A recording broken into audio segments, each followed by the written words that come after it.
Et maintenant, l'invité de la matinale, ancien Premier ministre, ancien ministre des Affaires étrangères, ancien maire de Bordeaux et membre du Conseil constitutionnel. Il publie L'heure du choix chez Talandier, un plaidoyer pour l'indépendance de l'Europe.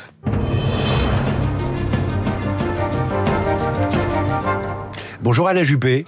Bonjour, merci de m'accueillir sur votre antenne. Merci de venir parler aux auditeurs de Radio Classique. Vous avez écouté attentivement la chronique de Guillaume Tabar. Il y a déjà pléthore de candidats putatifs potentiels à l'élection présidentielle, alors que nous sommes à l'heure du choix, à l'heure des choix. Qu'en pense l'ancien candidat à l'élection présidentielle? Vous vous dites pas...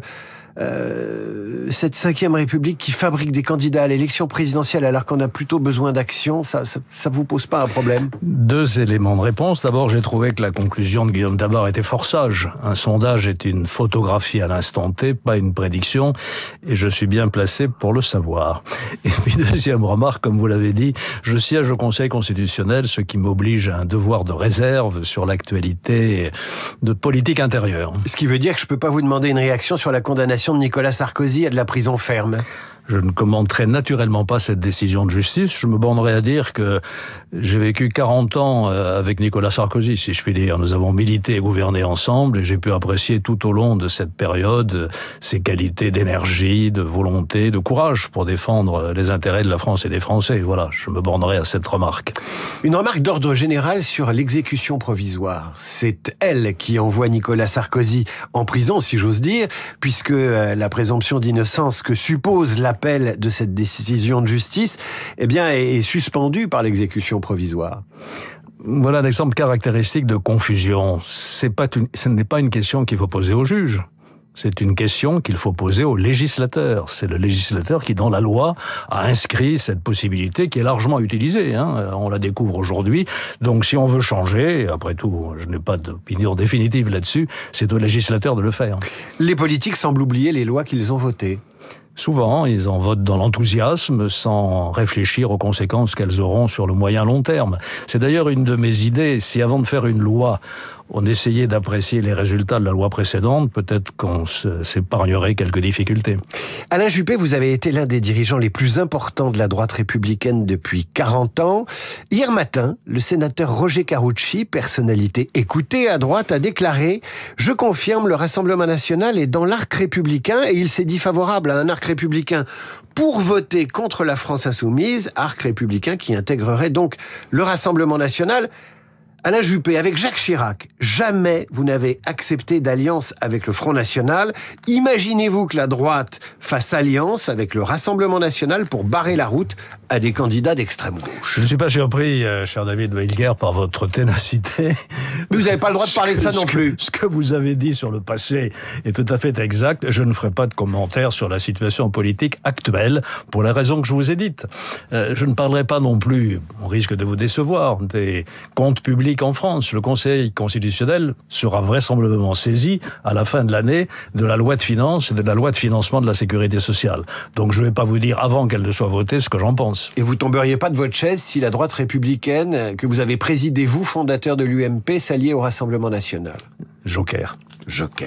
J'en viens à votre livre, Alain Juppé, qui fait le constat d'une Europe en perte de vitesse, qui appelle à une déclaration d'indépendance de cette Europe. On va prendre un exemple très concret. C'est le plan de paix pour Gaza, présenté lundi par Donald Trump.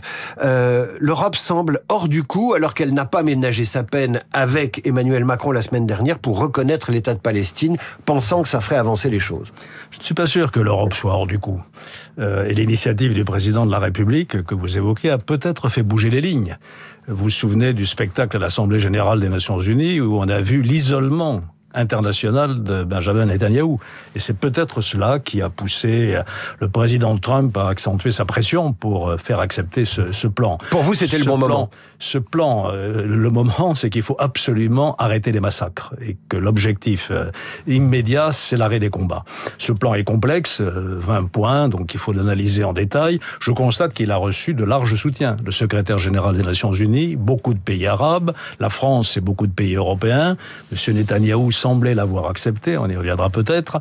On attend la réponse du Hamas. À son habitude, M. Trump fixe des ultimatums. On va voir si ça bouge. Mais il faut absolument arrêter les massacres, je le répète. Après, le chemin va être très long.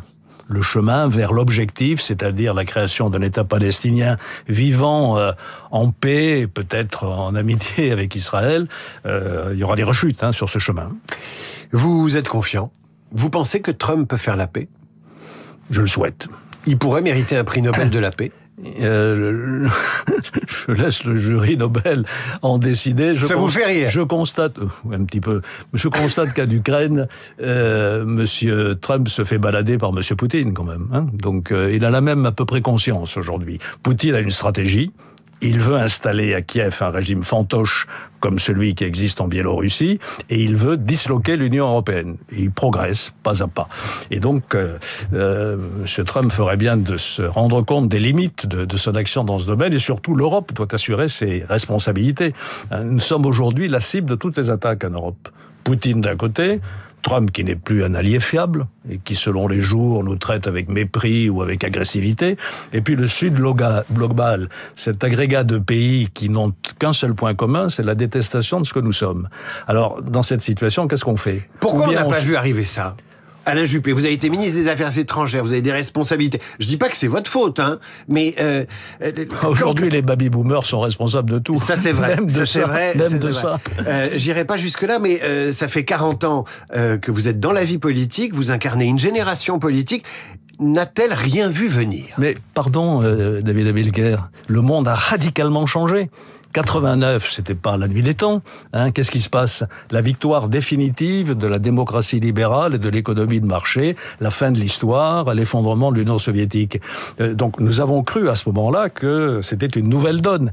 30 ans après, tout a changé. Alors peut-être que nous n'avons pas pris suffisamment conscience de ces changements, mais il faut que nous nous adaptions aujourd'hui au monde actuel. Et puis, il n'est pas tout à fait vrai que nous n'ayons rien vu venir. L'Europe s'est renforcée petit à petit et elle a pris conscience que elle avait le choix aujourd'hui entre ce que le président italien appelait la vassalité heureuse. On se couche, on accepte la tutelle des grandes puissances. Après tout, ça peut être confortable. On verra si ça dure. Ou bien alors, on déclare notre indépendance et on s'en donne les moyens. La puissance économique, c'est possible. Draghi a fait un rapport qui pointe les lacunes de l'Europe, mais qui met aussi en évidence ses forces. La puissance militaire, ce qui se passe depuis quelques mois maintenant, ou quelques années, a provoqué un électrochoc en Europe. Et le prochain Conseil européen va à nouveau se pencher sur les questions de défense. Les budgets militaires sont en croissance.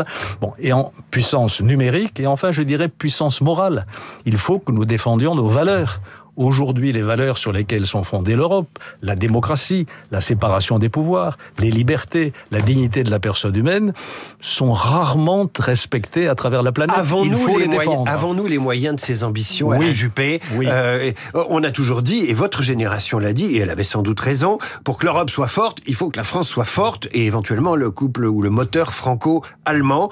Est-ce qu'on est assez fort quand on est en pleine crise politique, en pleine crise budgétaire, pour pouvoir réaliser votre ambition pour l'Europe? Je ne reviendrai pas sur la situation politique intérieure française. Ne me parlez pas de votre devoir de réserve, Alain Juppé. Bravo d'y revenir avec beaucoup de constance. Nous avons, nous, Européens, globalement, les moyens d'assurer notre indépendance. J'ai rappelé le rapport Draghi qui liste toutes les forces de l'Europe. Nous sommes aujourd'hui à égalité en termes de production de richesse avec la Chine. On ne le sait pas trop. Provisoirement peut-être.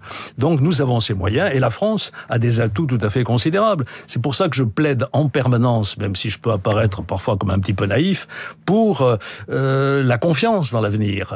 Je ne suis pas d'un optimisme béat. Je mesure bien les défis que nous avons à relever, qui sont formidables. Environnemental, démographique, migratoire, numérique. Mais nous avons les moyens de le faire si nous le voulons. Vous n'avez jamais cédé d'ailleurs au pessimisme, au déclinisme. On vous a reproché votre slogan de campagne en 2017. L'identité heureuse. L'identité heureuse, on vous l'a renvoyé dans la figure.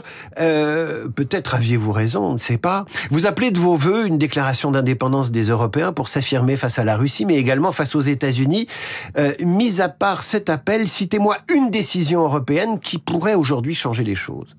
Si on pouvait faire plus. La décision de consacrer 800 milliards d'euros à l'augmentation d'un budget militaire. Ça c'est fait, c'est derrière nous. C'est vrai, mais enfin non, c'est fait, c'est à faire. Une décision de plus. La décision a été prise. Une autre. Je vais prendre un exemple très précis, pardon, peut-être un petit peu limité. Moi, je ne crois pas à la construction avant longtemps d'une armée européenne. Je crois en revanche à la construction d'une base industrielle et technologique européenne. Exemple, quel est l'avion qui va succéder au Rafale ? Est-ce que ce sera un avion européen ? Ça s'appelle le SCAF, le système de combat aérien du futur. Bon, on a pris des décisions de principe, ça traîne.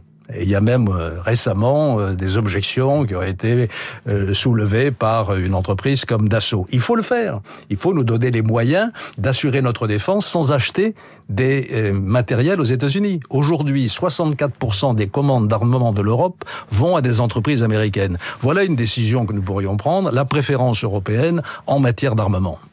Alain Juppé, vous avez été de très nombreuses décisions. On est entouré de gens qui décident vite aujourd'hui. Trump décide vite. Enfin, il décide, mais ses décisions ne sont pas toujours suivies des faits. Hein. Poutine décide tout seul, les Chinois décident aussi rapidement. Nous, on est on est une collégialité en Europe et on est dans des démocraties, donc ça prend du temps. Il faut concerter, il faut écouter, etc. Est-ce qu'il ne faut pas qu'on travaille autrement ? Est-ce qu'il ne faut pas que les démocraties européennes travaillent autrement ? Je ne dis pas qu'elles s'assiedent sur l'état de droit, vous me diriez non, surtout pas, mais qu'on fasse différemment parce qu'on est englué, empêtré par tout un tas de contraintes qui nous empêchent d'aller vite et il faut être agile et aller vite aujourd'hui. Et libre.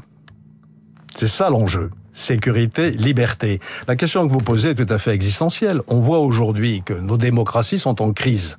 En France, mais pas uniquement en France, dans les pays européens autour de nous, là où la démocratie existe. Pourquoi ? Parce que les peuples, les citoyens ont le sentiment que la démocratie est impuissante. Et d'où l'abstention, d'où le déclin des grands partis de gouvernement, d'où la détestation des hommes et des femmes politiques. Est-ce qu'on accepte cette dérive ? Parce que ce qui est tentant pour beaucoup d'opinions, de citoyens, c'est d'évoluer vers des régimes autoritaires. J'ai été un peu bouleversé par la lecture d'un hebdomadaire récent auprès des jeunes. Et je vous cite les intertitres de cet article. La France aurait bien besoin d'un Poutine. Trump est fou, mais lui au moins il décide. La démocratie par le suffrage, ça marche plus, on aurait besoin d'un bon chef militaire.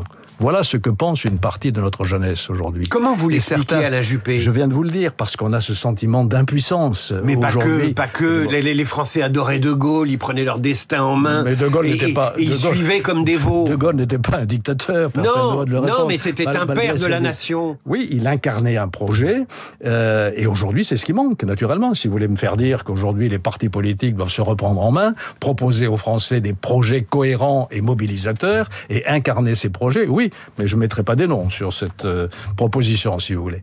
Car vous avez un devoir de réserve, Alain Juppé, membre du Conseil constitutionnel. Je ne céderai pas. Vous en avez dit assez.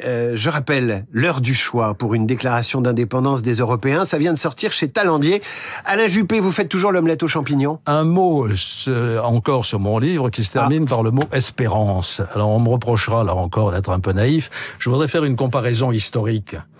C'est à la mode aujourd'hui. On parle beaucoup des années 30. Moi, je parlerai des années 40. 40, la France s'effondre. Un vieux militaire au passé glorieux dit aux Français, c'est foutu, on se couche. Et puis, il y a une autre voix à Londres qui dit, non, c'est pas foutu, il faut espérer. Qui est-ce qui gagne ? C'est l'espérance. Et l'omelette aux champignons ? Non, aux truffes. Aux truffes. Oui. Vous la cuisinez toujours ? Toujours, il faut trouver des bonnes truffes, c'est parfois difficile. Alain Juppé, merci. Revenez parler aux auditeurs de Radio Classique quand vous voudrez, à suivre le rappel des titres, Charles Bonner et la revue de presse d'Hervé Gattegno, et nos esprits libres du jour, maître Sophie Obadia et Routel Krief.